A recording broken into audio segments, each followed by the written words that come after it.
महाराज कृष्णदेव राय कभी कभी अपने दरबार में इतने सहज हो जाते थे कि उन्हें देखकर कोई कह नहीं सकता था कि वे एक कुशल प्रशासक, कुशल राजनीतिज्ञ और अनुशासन प्रिय शासक हैं। जिस दिन महाराज में सहजता दिखती, उस दिन आम सभासद भी मस्ती में आ जाते। सभा भवन में हंसी, ठिठोली, बहस, बतरस सब कुछ होता। तेनालीराम एकमात्र ऐसा सभासद था जो यह समझता था कि महाराज का अचानक सहज हो जाना और सभासदों को इस तरह ढील देना भी उनकी शासन नीति का हिस्सा है। इससे महाराज अपने सभासदों की मूल प्रवृत्तियों को समझने का प्रयास करते हैं। एक दिन तेनालीराम थोड़ी देर से सभाभवन में पहुंचा। उस समय एक सभासद कोई मनोरंजक घटना सुना रहा था। उसकी बातें समाप्त होने पर सभी सभासद हंस पड़े। महाराज भी खूब हंसे। चूंकि तेनालीराम ने पहले कही गई बातें नहीं सुनी थीं, इसलिए वह नहीं हंसा। अपने आसन पर गंभीर बना बैठा रहा। महाराज ने उसे देखा और महसूस किया कि सबके हंसने में तेनालीराम साथ नहीं दे रहा है। महाराज को यह बात बुरी लगी, मगर उन्होंने उस समय तेनालीराम से कुछ नहीं कहा। न जाने कैसे सभासदों के बीच दान पुण्य, धर्म कर्म और ईमानदारी पर बहस होने लगी। एक सभासद ने कहा, महाराज, मेरे विचार से धनवान लोग गरीबों की तुलना में अधिक ईमानदार होते हैं। वे स्वयं साधन संपन्न होते हैं। आवश्यकता की प्रत्येक वस्तु उन्हें उपलब्ध होती है, इसलिए छोटी छोटी चीजों के लिए उनका ईमान नहीं डोलता। वे दान पुण्य करते हैं, इसलिए उनमें धार्मिक भावना भी विद्यमान रहती है, जबकि गरीबों का ईमान जल्दी ही डोल जाता है।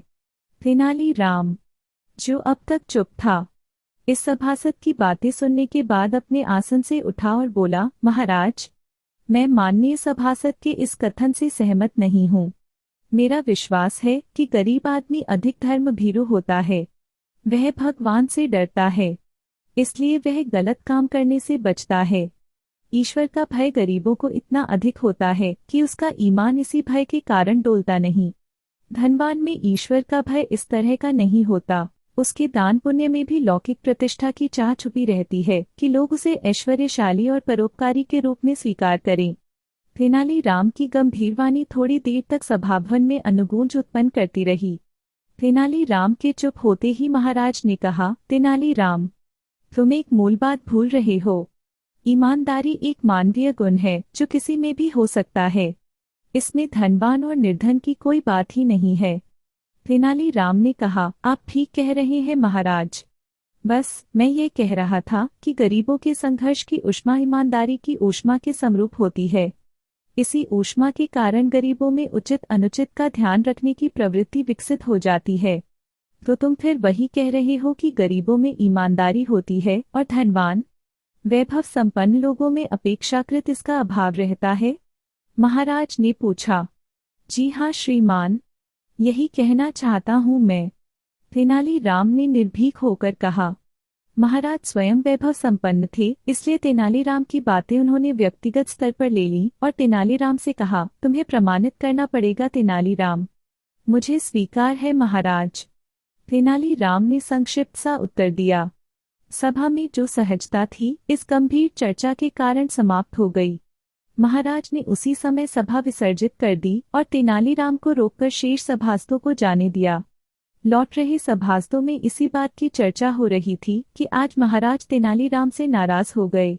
महाराज को तेनालीराम को मुंह नहीं लगाना चाहिए कि अब आया है ऊंट पहाड़ के नीचे, अर्थात जितने मुंह उतनी बातें। सभासदों के जाने के बाद महाराज ने तेनालीराम से पूछा, तेनालीराम, तुम कितने दिनों में सिद्ध कर सकोगे कि धनवानों की अपेक्षा गरीब आदमी अधिक ईमानदार होता है?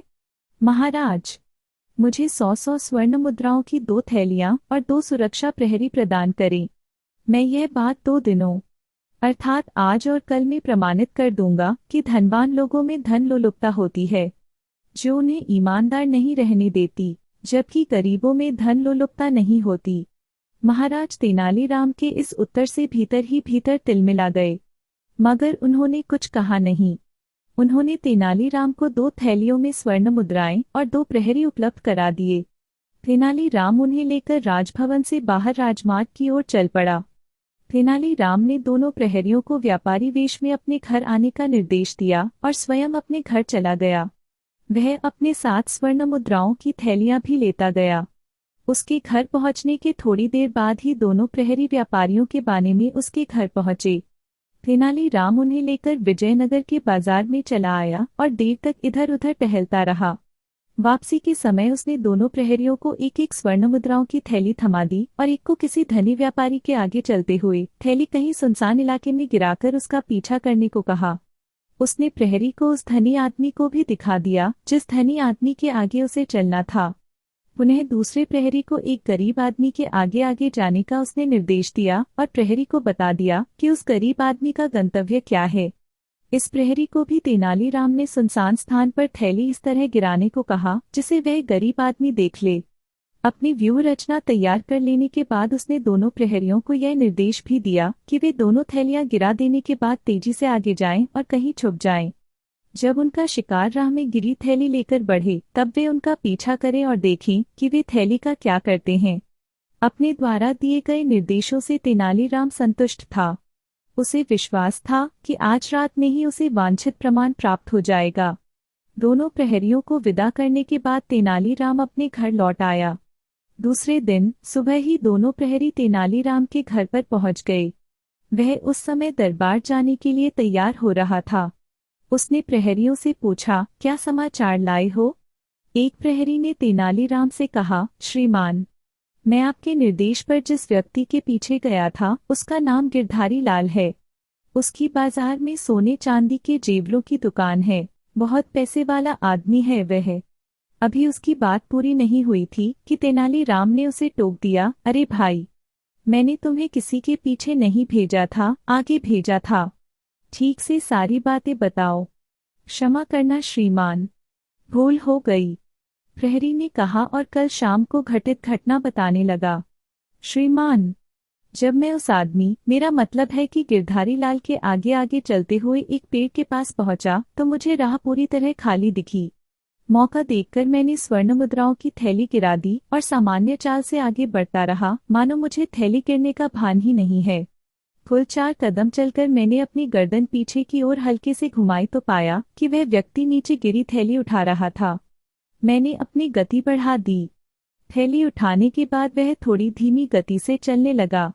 मैं तेज चलता हुआ राह में आए एक पेड़ की ओट लेकर खड़ा होकर उसकी प्रतीक्षा करने लगा। जब वह उस पेड़ से थोड़ा आगे निकल गया तब मैं भी पेड़ की ओट से बाहर निकलकर उसका पीछा करने लगा। वह आदमी हल्दी बाजार के निकट बसे कुलीनों के मोहल्ले में बने गुलाबी मकान में रहता है। उसके घर की बाहरी दीवार पर उसका नाम खुदा हुआ है, गिरधारी लाल। मैंने घर के चारों ओर छोड़ी गई खुली जमीन का लाभ लिया और एक कमरे की खुली खिड़की से अंदर झांका तो पाया कि गिरधारी लाल थैली से स्वर्ण मुद्राएं निकालकर गिन रहा है। उसने मुद्राएं गिनकर उन्हें थैली में रखा और आसमान की ओर हाथ जोड़े कुछ देर तक खड़ा रहा। फिर स्वर्ण मुद्राओं की थैली को कमरे में लगी तिजोरी में रखा। तभी एक वृद्ध व्यक्ति उस कमरे में आया और पूछा, क्या बात है गिरधारी, तुमने हाथ पांव भी नहीं धोए और कमरे में चले आए? तुम्हारा स्वास्थ्य तो ठीक है? प्रत्युत्तर में उसने क्या कहा मैं नहीं सुन पाया। तेनालीराम ने उस प्रहरी की पीठ थपथपाई और दूसरे प्रहरी की ओर देखकर पूछा, तुम्हारा समाचार? उस प्रहरी ने कहा, श्रीमान, मैं जिस व्यक्ति के पीछे गया था वह बहुत गरीब और ईमानदार आदमी है। हल्दी बाजार के पश्चिम में बसे मछुआरों की बस्ती में रहता है। जब मैं उसके आगे चलते हुए एक स्थान पर थैली गिराकर आगे बढ़ा तब उसने आवाज लगाई, अरे भाई साहब, आपकी थैली। मैंने उसकी आवाज अनसुनी कर दी और तेजी से आगे बढ़ने लगा और वह हाथ में थैली लिए लगभग दौड़ता हुआ भाई साहब पुकारता रहा। अभी वह 2-4 कदम ही दौड़ पाया था कि उसके पांव में किसी चीज से ठोकर लगी और वह गिर पड़ा। उसके हाथ से थैली छिटक गई और उसमें से स्वर्ण मुद्राएं निकलकर सड़क पर बिखर गईं। तब तक मैं सड़क के पास के एक गड्ढे में जाकर छुप गया। थोड़ी देर बाद वह आदमी हाथ में थैली लिए इधर उधर देखता हुआ तेज कदमों से जाता दिखा। संभवतः वह मुझे ही तलाश रहा था। मैं थोड़ी देर के बाद उस गली से निकला और उससे कुछ दूरी बनाकर चलने लगा। जब वह व्यक्ति अपने घर पहुंच गया तब चटाई पर बैठकर उसने स्वर्ण मुद्राएं गिनी। उसने एक कपड़े के टुकड़े में थैली बांधकर अपने हाथ में ले ली और कहीं जाने के लिए निकल गया। मैंने समझा कि जरूर वह स्वर्ण मुद्राओं को छुपाने के लिए जा रहा होगा, लेकिन वह अपने घर से सीधे राज्य कोषागार पहुंचा और 100 स्वर्ण मुद्राओं की वह थैली वहां जमा कराकर पर्चा कटवाया।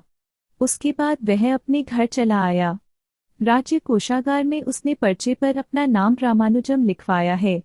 तेनालीराम ने उस प्रहरी की भी पीठ थपथपाई और उन्हें सीधे राजभवन पहुंचने का निर्देश देकर भोजन के लिए अपने घर के भीतर चला गया। महाराज, आपको अब अधिक प्रतीक्षा नहीं करनी पड़ेगी। आप कृपा कर राज्य कोषागार से यह पता कराएं कि राजमार्ग में पड़ी 100 स्वर्ण मुद्राओं की 2 थैलियां क्या किसी को मिली हैं, और राज्य कोषागार में यदि इस तरह की थैलियां जमा कराई गई हैं तो जमा कराने वाला कौन था? अरे! महाराज चौंक पड़े।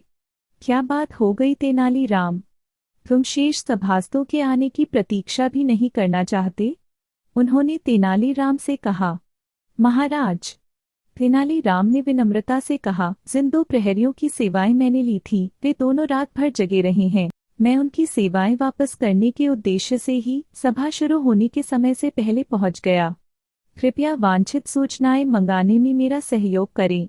यदि आप निर्देश देंगे तो सूचना अतिशीघ्र प्राप्त हो जाएगी और सभासदों के आने पर इन दोनों प्रहरियों को मुक्ति मिल सकेगी। ये दोनों प्रहरी मेरे शोध के प्रमाण भी हैं और प्रत्यक्षदर्शी भी। महाराज कृष्णदेव राय समझ चुके थे कि तेनालीराम ने गरीबी और ईमानदारी का संबंध स्थापित करने का कोई सूत्र अवश्य पा लिया है। उन्होंने राज्य कोषागार से सूचना मंगाई। सूचना पत्र में लिखा गया था कि रामानुजम नाम के एक व्यक्ति ने 100 स्वर्ण मुद्राओं की एक थैली राज्य कोषागार में कल मध्य रात्रि से पूर्व जमा कराई है। यह थैली उसे राजमार्ग से हल्दी बाजार जाने वाली राह पर मिली थी। रामानुजम हल्दी बाजार के पास मछेरों की बस्ती में रहता है और मधुमक्खियों के छत्ते से मधु निकालने का कार्य करता है। महाराज ने सूचना पत्र का अवलोकन कर उसे तेनालीराम को सौंप दिया। जब सभा भवन में सभी सभासद पहुंच गए तब तेनालीराम ने कहना आरंभ किया, महाराज, आपके निर्देश पर कल मैंने एक प्रयोग किया और प्रयोग का परिणाम मुझे आज मिल गया। यह सूचना पत्र जो राज्य कोषागार से मंगाया गया है वह एक गरीब व्यक्ति के ईमानदार होने का प्रमाण पत्र है। यह सूचना पत्र बताता है कि गरीब आदमी धन लोलुप नहीं होता है। फिर तेनालीराम ने सविस्तार अपनी योजना के क्रियान्वयन की कथा सभा भवन में सुनाई। प्रमाण के रूप में दोनों प्रहरियों को प्रस्तुत किया। दोनों प्रहरियों ने सभासदों को संपूर्ण घटना की जानकारी दी। महाराज ने सिपाहियों को भेजकर सेठ गिरधारी लाल को पकड़वाकर मंगवाया। पहले तो सेठ इस घटना को ही गलत बताता रहा, लेकिन जब तेनालीराम ने उससे कहा कि 100 स्वर्ण मुद्राओं से भरी थैली तुमने अपने कमरे की दीवार में लगी तिजोरी में रखी है, तब वह सेठ टूट गया और अपना अपराध स्वीकार कर लिया। महाराज ने सिपाहियों को भेजकर स्वर्ण मुद्राएं मंगा ली और उसे राज्य कोषागार को सौंप दिया गया। सेठ गिरधारी लाल को महाराज ने जेल भिजवा दिया। गरीब रामानुजम को दरबार में बुलाकर 100 स्वर्ण मुद्राएं उसकी ईमानदारी के पुरस्कार स्वरूप प्रदान की। इसके बाद महाराज ने तेनाली को अपने गले से लगा लिया और कहा, सचमुच तेनालीराम, तुम्हारी मेधा का कोई दूसरा उदाहरण मैंने कहीं नहीं देखा। तो दोस्तों, कैसी लगी आज की कहानी? अगर अच्छी लगी तो लाइक करें, शेयर करें और चैनल को सब्सक्राइब करना ना भूलें। फिर मिलते हैं एक नई कहानी के साथ।